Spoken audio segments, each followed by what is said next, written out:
So I'm going to talk briefly about why the 13th Amendment has to change, but I'm going to do it through the viewpoint of a social worker right now, right? So you have retributive justice and you have restorative justice. Retributive justice is the eye for an eye type idea. You committed a crime, so you're going to do the time type punishment, right?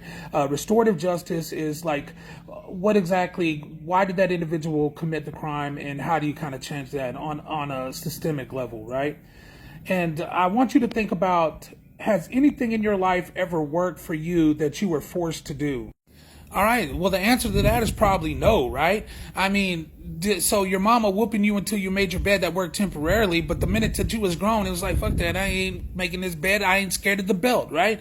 If you're a drug addict and you get sent to the penitentiary, are you going to automatically get clean? No, because it's intrinsic motivation versus extrinsic motivation. And people really start to change things whenever they have that intrinsic motivation. It comes from within them. And that within them is about autonomy, right? So a person has the ability to make decisions for their own life. So if you're an inmate and you're forced to work, it really doesn't do nothing. You're going to go out there, you'll half-ass it, you'll fuck around, it'll be a whatever until you just lay it down one day, and it was not successful for that individual at all.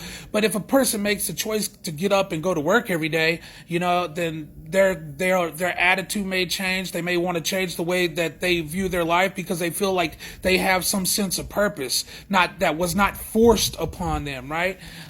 So that's kind of my viewpoint on why, the idea of having a person work just because I said so isn't doing anything for them whenever they get out of the joint. They may be accustomed or have created a habit where they get up at a certain time and go to work at a certain time, and that's good for people. But if they haven't learned to have that intrinsic motivation that comes from within, and that's, because there is no extrinsic motivation, right?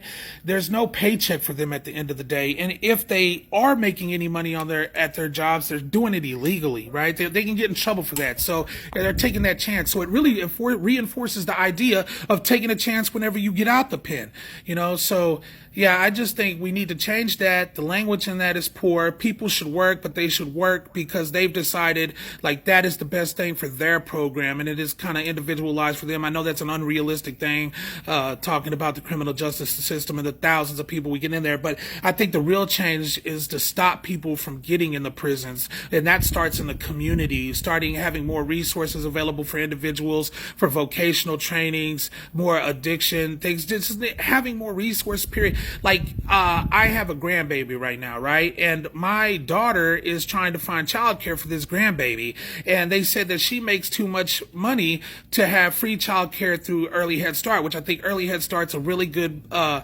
very good program, But they say that she makes too much money. And trust me, I know what she makes, and she don't make too much money.